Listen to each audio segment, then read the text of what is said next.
প্রিয় দর্শক, গত কিছুদিন যাবৎ আমি বেশ বড় সড়ো ধরনের একটি ঝামেলার মধ্যে আছি, এবং ঝামেলাটা হচ্ছে আমাদের এই দুজন সম্মানিত অতিথিদের নিয়ে। মানে তাদের দুজনের মধ্যেই ঝামেলাটি জন্ম নিয়েছে। তারা দুজন একসাথে থাকেন, হঠাৎ করে কেন জানি এটা মারমুখী দ্বন্দ্বে তারা জড়িয়ে গেছেন। আমি অনেকভাবেই এটা মীমাংসা করার চেষ্টা করেছি, কিন্তু পারিনি, কারণ তারা দুজন কোনোভাবেই তাদের দ্বন্দ্বের কারণটা আমাকে বলছেন না, এবং এই দ্বন্দ্বটি ক্রমশ একটি ভয়ঙ্কর সমস্যা এবং একটি সামাজিক সংকটের রূপ নিচ্ছে।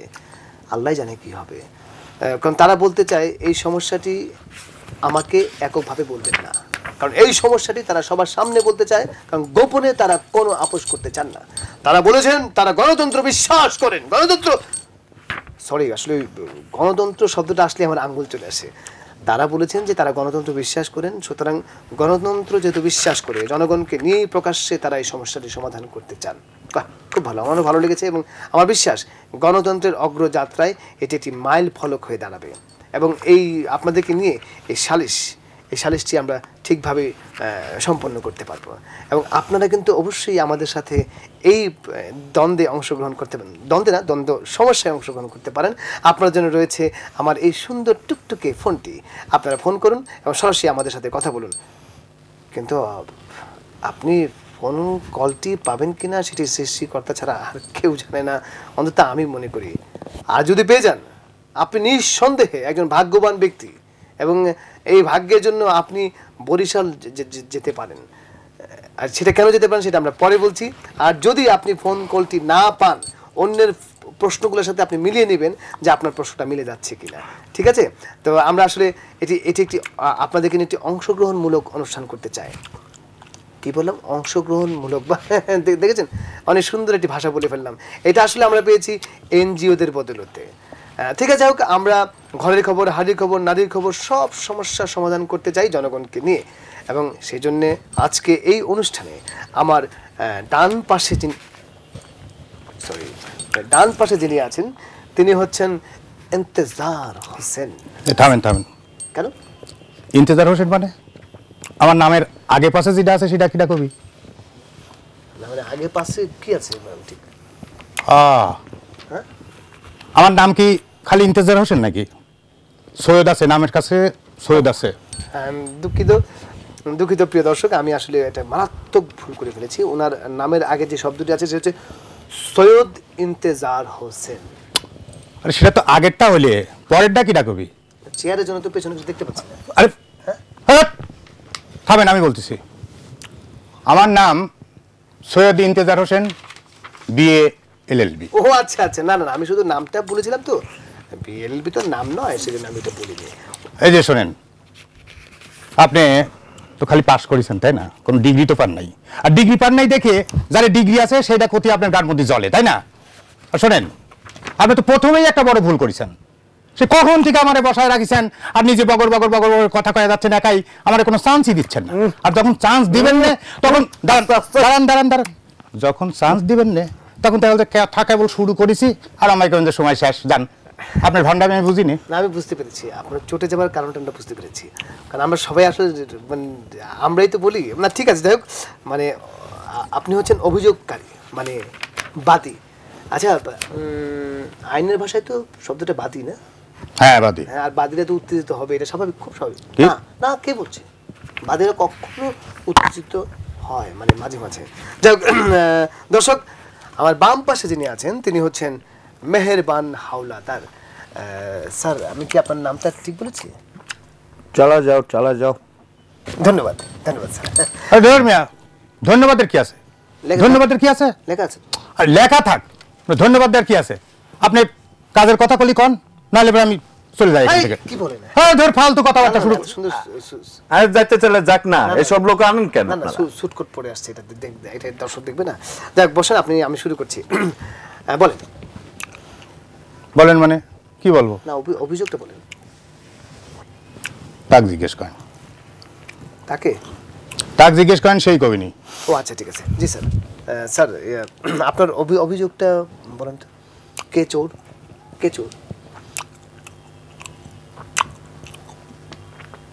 এই যে এখানে একটা কোটেশন আই মিন উদ্ধৃতি আমার কাছে আছে। বার্ট্রান্ড রাসেল তার প্রবলেমস অফ ফিলোসফি বইতে বলেছেন। আরে বই কি কয়েছে না কয়েছে সেটার তো কোনো দরকার নাই, সমস্যাটা কি সেটা কও। জি জি, আপনি সমস্যাটা বলুন, বইয়ে যদি জি। লেখা থাকে সমস্যা সেটাই বলুন। জি জি জি, বলেছেন যে একজন চালাক লোকের কথা যদি কোনো বোকা লোক বর্ণনা করতে যায় তাহলে সে যা বুঝেছে ঠিক ততটুকুই বলবে, মানে যা শুনেছে তা কিন্তু বলতে পারবে না। এই দেখুন না, এরকম যদি লোক হয় চালাক মানে বোকা বোকা বোকা। মানে কি মানে কি মানে মানে আপনি বলেছেন যে আমি বোকা গাধা, আমি গাধা বোকা? জি, জি। না না না না না, এইভাবে কথা বলি তো আমি আমি এখানে থাকবো না। আরে একটা সম্মানী লোকের ডাকি নিয়ে আসি, যা খুশি তাই কবি। সম্মানী আপনি খামাখা রাগ করছেন না? খামাখা রাগ করছে মানে আপনি কি করে চাচ্ছেন? আপনি কি করে চাচ্ছেন? না না না, আপনি ছাগল গাধা গরু না, এটা আমরা জানি। আমি বলছিলাম যে ওনার কথা শেষ করুক, আপনি তো বলবেনই না, আপনার সময় আপনি শেষ করেন। তো সময়ের খেতা পুরি আমি। Hello hello hello, thank you. একটা ফোন আসেন, ফোনটা ধরি। ফোন আসে দেখে কিছু কইলাম না। হ্যালো, স্বাগতম, সুস্বাগতম। আপনি হচ্ছেন আমাদের প্রথম ফোন কল দাতা। আপনার জন্য একটি সঙ্গী সহ বরিশালের যাত্রার টিকিট আছে এবং সেখানে আপনি টিকিটের সাথে একটি হাত পাখা ফ্রি পাবেন। কিন্তু আমি জানি না সেটা কেবিন না ডেক। যেহেতু হাত পাখা ফ্রি বলা হয়েছে তাহলে আমার বিশ্বাস সেটা ডেক হবে। যাই হোক, আপনার ভলিউমটা একটু কমে, তুই আপনার ভলিউম না, আপনার টেলিভিশনের ভলিউমটা কমিয়ে আপনার প্রশ্নটা করুন। জি হ্যালো হ্যালো, আপনার প্রশ্নটা করুন। স্যার মুই নুরুল স্যার। জি জি নুরুল, বলেন আপনার প্রশ্নটা বলেন। স্যার মুই নুরুল স্যার, ওই যে অফিসে থেকে জি জি বলেন বলেন। কোন অফিস থেকে বলছেন? আমাদের এই চ্যানেলের অফিস থেকে স্যার বলছেন? প্রশ্ন করার লাগে যে দুইটারে ধরে আনছিলাম স্যার, হেই বেটা এই ভাগ্যে গেছে মানে মেয়ের বয়স কত?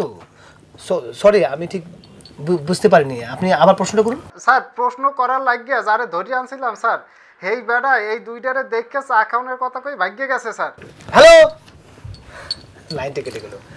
দর্শক, সরি ফোনটা আবার ধরে নিই। হ্যাঁ, আরেকটা ফোন এসছে প্রিয় দর্শক, আমরা ফোনটা ধরে নিচ্ছি। হ্যালো, আসসালামু আলাইকুম। প্রিয় দর্শক, আমরা এখন একটু বিরতিতে যাব, ফিরে আসবো আবার এক্ষুনি। না, বিরতি একটু পরে নেন। আমি বলছিলাম কি এখানে আরেকটা অ্যারিস্টটল।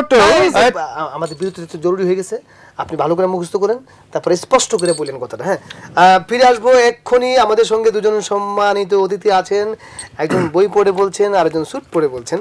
আপনারা কোথাও যেতে চাইলে অবশ্যই 4 মিনিট 10 সেকেন্ডের মধ্যে ফিরে আসবেন এবং এর মধ্যে আমরা 6টি বিজ্ঞাপন আপনাদের সামনে দেখাবো। বিরতির মধ্যে ইচ্ছে করলে আপনারা ফোন করতে পারেন। হ্যাঁ ভাই শুরু হয়েছে ভাই। দর্শক, বিরতির পর আপনাদের স্বাগতম। আমরা আবারও আমাদের নির্ধারিত আলোচনায় ফিরে যাই। বিরতির আগে আমরা জনাব মেহেরবান হাওলাদারের কাছে, ঘুমের মধ্যে টুইয়া লাগতেছে, আমরা মেহেরবান হাওলাদারের কাছে ছিলাম। আচ্ছা, আপনি যেন স্যার কি বলতে চাচ্ছিলেন চালাক মানুষ আর বোকা মানুষ নিয়ে? না, আমি বলছিলাম যে এই বিষয়ে তো অনেকেই কথা বলেছেন, তার মধ্যে ধরেন কান্ট, মানে হলো ইমানুয়েল কান্ট, উনি বলেছেন ওনার ক্রিটিক অফ পিওর রিজনে বলেছেন স্যার স্যার যে- স্যার স্যার স্যার স্যার আপনি আসল কথাটা বলেন। মানে আপনি অন্যের কথা বলে থাকেন, আপনার নিজের মুখে আপনার সমস্যার কথা বলেন।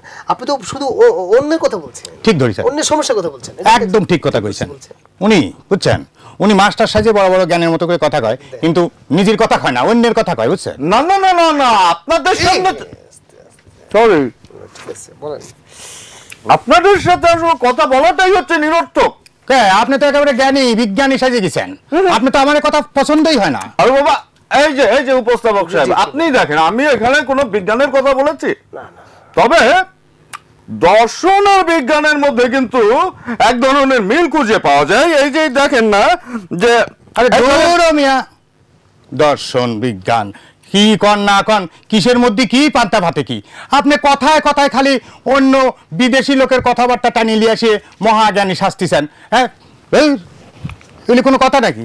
আসলে হয়েছে কি যে জ্ঞানীরা জ্ঞানের কথা বুঝবে, জি জি এই যে এই মূর্খরা এরা কি বুঝবে? আরে চুরি করা কথা নিয়ে খুব বাহাদুরি সকলেই দেখার পারে, নিজে একটা জ্ঞানের কথা কন্ত দিয়ে কিরম পারেন? বলেন না আপনি একটা চুরির কথাই পারলে বলুন না। আরে বাবা, তো একটু পড়াশোনা করতে হয়, একটু মাথায় জ্ঞান থাকা লাগবে। আপনি কতটুকু পড়াশোনা করেছেন? এখানে পড়াশোনা না জেনে এসে মূর্খের মতো লাফালাফি শুরু করেছেন। এটা একটা টক শো, একটা ভদ্রলোকের জায়গা। লাফালাফি আমি করতেছি না, আপনি করতেছেন। আপনি না জানিস না, আপনি দেখে দেখে বই নিয়ে দেখে দেখে কথা করছেন। জ্ঞানী মানুষরা এখন দেখে কয় না, না দেখে কয়। আরে বাবা শুনেন, এই যে ধরেন এই যে মার্কস, মার্কস আমার এসএসসি তে খুব ভালো মার্কস ছিল। আরে না সেই মার্কস না, এটা কার্ল মার্কস। কার্ল মার্কস সে এত, আরে না সে এত যে কথা বলেছে সব কি নিজের কথা? সব তো নিজের কথা বলেনি সে। এই যে ধরেন সাম্যবাদ, শ্রেণী সংগ্রাম, কি বলেছে সে? বলছে হিস্ট্রি অফ দা, এইটা কি লিখছে দেখেন তো, এটা hitherto existing society is the history of class struggle। কি বলেছে তো? এটা কোত্থেকে বলছে? সে বলছে তার পড়াশোনার থেকে, ধার করা কথা থেকে, নিজে থেকে বলেনি তো। আবার দেখেন এই যে, আবার এই যে ধরেন অর্থনীতির ধারণাটা সে যে নিচে, এটা পশ্চিমা অর্থনীতির থেকে, পুঁজিবাদী অর্থনীতি। এই অ্যাডাম স্মিথ, ডেভিড রিকার্ডো, তারপর মনে করেন যে এরকম হাজারো নাম আসবে। আমি আপনাকে উদাহরণ দিয়ে বলে দিতে পারি। ওনাকে থামান। কেন? ওনাকে শুরু করে দেন, থামা দেন। দেন না, কিভাবে শুরু করছে আর থামার কথা নাই। জ্ঞানের কথা তো একটু বেশি হবে। দেখেন দেখেন বই নিয়ে আছে যতগুলি, দেখেন বই যতগুলি নিয়ে আছে, এই যদি পড়া শুরু করে তাহলে পরে কিন্তু আপনার এই আসর কিয়ামতের আগ পর্যন্ত শেষ হবে না। আমার টেনশন অন্য জায়গায়, পান শেষ হয়ে গেলে উনি কি চাপাবেন? যাই হোক না, আর কয়েকটা পান আনিয়ে রাখতে বলুন, আসলে সমস্যা পড়ে যেত। আমরা বুঝতে পারছি, কারণ পান এবং ওই বইয়ের মলার সবুজ আল্লাহ জানে। হ্যালো, ফোন চলে এসেছে। জি জি জি, আসসালামু আলাইকুম। বলেন প্রিয় দর্শক, আপনার নাম বলে প্রশ্নটা করুন। আমার নাম মোসাম্মদ তসলিমা আক্তার, পিতা মাওলানা মোহাম্মদ আসগর আলী সর্দার। থামেন, আমরা আপনার সমস্ত পরিচয় পেয়ে গেছি। এবার প্রশ্নটা করুন, আপনার ভলিউম কম, আপনার টেলিভিশনের ভলিউম কমিয়ে। জি, আমার প্রশ্নটা হইল গিয়ে আপনার, বলেন বলেন বলেন। হ্যাঁ, আপনারে খুব সুন্দর লাগতেছে। যা, আপনি কি খাইতে পছন্দ করেন? আমি তেজপাতা না, দূর। বলেন আপনি ওনাদেরকে প্রশ্নগুলো করেন। হ্যাঁ প্রিয় দর্শক, ওনাদেরকে করুন, লাইন থেকে এগুলো। হ্যালো হ্যালো, জি দর্শক, নাম বলে প্রশ্ন করুন। আমি নারায়ণগঞ্জ থেকে বলছি। আলহামদুলিল্লাহ, আপনার নাম কি? বইওয়ালা ভদ্রলোক। বইওয়ালা ভদ্রলোক, আপনার নাম? সুন্দর নাম আপনার। বইওয়ালা ভদ্রলোক, তারে জিজ্ঞেস করতেছি। ও সরি, আপনাকে জিজ্ঞেস করছি। ও জি, আচ্ছা বলুন, কি জানতে চান? এত জ্ঞান নিয়ে আপনি ঘুমান কেমনে? ঘুম? হ্যাঁ, আপনি কিন্তু একটা মারাত্মক প্রশ্ন করেছেন আমার কাছে। এই ঘুম নিয়ে অনেক বিজ্ঞানীর অনেক কথা আছে, যেমন ধরুন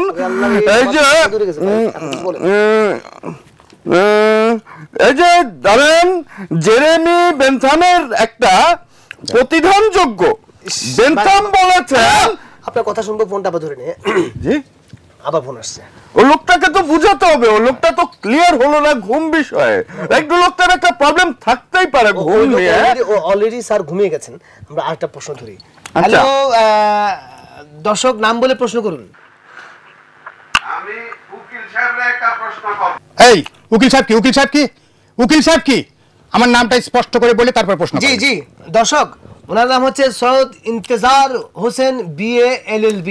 এবার আপনার প্রশ্নটা করুন। আপনি কোথা থেকে বলছেন? জি, আমার প্রশ্নটা হচ্ছে চুরি কেসকে আপনি কিভাবে সংজ্ঞায়িত করবেন?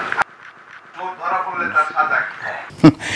একসাথে এতগুলি প্রশ্ন করলে তার জবাব দেওয়া যায় না। জি, আসলে জবাব দেওয়ার আমি একটা একটা করে প্রশ্নের জবাব দিচ্ছি। পারবেন না। আপনি প্রথমে জানতে চাইছেন যে চুরির ডেফিনেশন, চুরি কি, সেটা আমি করছি শোনেন। এই যে উকিল সাহেব, আবার আচ্ছা কি আমি এই দেখেন এই সিআরপিসি বিপিসি অনেকগুলি বই নিয়ে এসেছি, আপনি কিন্তু দেখে ইজিলি ওনাকে বলে দিতে পারেন। না, না, না, নিজে থেকে না। বলতে পারবেন না। আপনার ওই চুরি করা বিদ্যা দিয়ে আমি কোনো কিছু জানতে চাই না, আমি যা জানি সেটাই করছি। মানুষকে ভুল ধারণা দিয়ে তো লাভ নেই। Please please please please please আপনারা থামেন প্লিজ। শোনেন, কিন্তু এখন আপনাদের আসল সমস্যাটা আমার কাছে এখনো পরিষ্কার নয়। আপনারা প্লিজ আসল সমস্যাটা বলুন। সমস্যাটা মানে দেশের প্রধান সমস্যাটা কি? আসল সমস্যা কি? দুর্নীতি। জি জি, তা অবশ্য বলা যায়।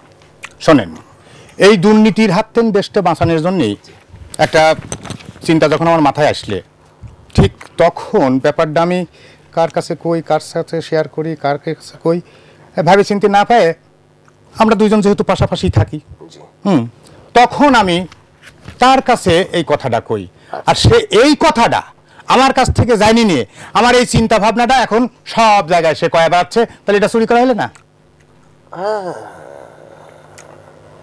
উপস্থাপক সাহেব, আমি বলেছি বিভিন্ন জায়গায় এই প্রসঙ্গটা বলেছি, এটা ঠিক, এবং যেখানে যেখানে বলেছি, কারণ এই সমস্যাটা আজকে আমাদের দেশের একটি অন্যতম প্রধান সমস্যা। স্যার তাই বলে আপনি এটা আপনি চুরি করতে পারেন না। আরে বাবা, যেখানে আমি বলেছি এই প্রসঙ্গটা যেখানে আমি তুলেছি ওইখানেই তো ওনার নাম বলেছি। না, আপনি নাম বলেন নাই, আপনি নিজের কথাই বলছেন, যেটা নাকি আপনার নিজের পরিকল্পনা, নিজের। না না, আপনার নাম বলেছি, বুঝতে হবে তো বিষয়টা। আমি নাম বলেছি ওনার মাথায় এসেছে, আমি ওনার বিষয়টাকে যাতে আরো সমৃদ্ধশালী করা যায় বারে বারে বলছি। আমি তো বল, প্লিজ স্যার আমি নিরুপায়, আমাদের প্রোগ্রাম শেষ করতে হবে। আপনার আসল পন্থাটা বলেন। অনেক ডানে বামে আপনারা বলেই যাচ্ছেন, আসল পন্থাটা বলেন। না, আসল পন্থা তো বলবো, আমরাও বলতে চাই। প্লিজ ভাবেন আপনি আমার কাছ থেকে জানতে চাইছেন, আমি বলতেছি। জি বলেন। আমাদের এই দুর্নীতির হাত থেকে বাঁচতে হলে জি সরকারের প্রথমে একটা পৃথক দুর্নীতিমুক্ত সংস্থা বানাতে হবে। এবং সেই সংস্থার নাম হবে দুর্নীতি পুনর্বাসন সংস্থা। ইন্টারেস্টিং তো। এই সংস্থার কাজ কি হবে স্যার? খুব সহজ, সব দুর্নীতিবাজদের ধরে নিয়ে এসে এক জায়গা করতে হবে। এটা একটা কথা বললেন, তখন কি আর দুর্নীতিবাজদের খুঁজে পাওয়া যাবে? যাবে। তার আগে করতে হবে কি, আপনি টেলিভিশন, রেডিও, পত্রিকায় সব জায়গায় একটা ঘোষণা দিয়ে দিতে হবে। কিরকম? মানে ওই প্রণোদনা প্যাকেজ নাটক না? হ্যাঁ, খুব ভালো। আরে না, আমি ক্লিয়ার করে বলে দিচ্ছি, সরি, আমরা ধরেন সরকার যদি একটা ঘোষণা দিয়ে দেয় যে এখানে দুর্নীতিবাজদের পুনর্বাসন করা হবে, তাহলে কি হবে, এবং দুর্নীতিবাজদের সহযোগিতা করা হবে, তখন কি করবে? তখন এই দুর্নীতিবাজরা সব সুরসুর করে চলে আসবে নাম লিস্ট করানোর জন্য। মানে সেরকম আর কি, যে যেরকম ধরেন যে দুস্থ ভাতা, বয়স্ক ভাতা, এই সমস্ত ভাতার জন্য যে লিস্ট করা হয় না, ঠিক ওই রকম বাঘা বাঘা দুর্নীতিবাজদের নাম তাকে লিস্ট করতে হবে, তাহলে পরেই দেখবেন যে সব ঠিক হয়। না, বিষয়টা হচ্ছে কি, যে আপনি ধরুন এই, হ্যাঁ আপনি গুছায় বলেন, আমি তো ঠিক মতো মানে বলতে পারতেছি না। আপনি জানি সেটা জানি। এই হচ্ছে ধরেন সব দুর্নীতিবাজদের ডেকে আনা হলো, হ্যাঁ, এবং তারপর বলা হলো যে আপনাদের কার কি নিডস বলুন, আপনাদের কি কি প্রয়োজন। নিডস মানে প্রয়োজন। হ্যাঁ, বলুন আপনাদের কয়টা বাড়ি চাই, বিদেশের ব্যাংকে আপনাদের কত টাকা দরকার, কয়টা বিবাহ করা দরকার। এতে সরকারের বাড়তি খরচ যাবে ৯,৯৯৯ কোটি টাকা। এই টাকাটা দিয়ে এদেরকে সরকার বলে দিক, তোরা দেশ চালা বাবা, আর না হলে আমাদের চালাতে দে, ঝামেলা করিস না, তোরা চলে যা। তোরা দেশ চালা বাবা, তাহলে আমাকে চালাতে দে মা। অভিনব, খুবই অভিনব পদ্ধতি। প্রিয় দর্শক, আপনারা দুর্নীতি প্রতিরোধের একটি ধারণা নিশ্চয়ই পেয়েছেন। এর বাইরে আপনাদের যদি আরো কোনো ধারণা থেকে থাকে তাহলে অবশ্যই আমাদেরকে জানাবেন, এবং আপনারা যারা দুর্নীতিবাজ আছেন তারা তা আপনাদের কি কি নিডস মানে প্রয়োজন আছে অবশ্যই জানাবেন। কয়টা বিবাহ, কয়টা ব্যাংক, বিদেশে কি পরিমাণ টাকা পাঠাতে হবে, আমরা সেই পুনর্বাসনের ব্যবস্থা করব। আর যারা এই ধারণার সাথে মানে আমাদের এই আইডিয়ার সাথে একমত তারা সবাই হাত তুলুন। টুকু হাত তো তুলতে পারবেন না, আমাদের ঠিকানায় লিখে পাঠান। আমাদের ঠিকানা হচ্ছে স্ক্রিনে চলে আসবে, একটু পরে আপনারা দেখে নেবেন।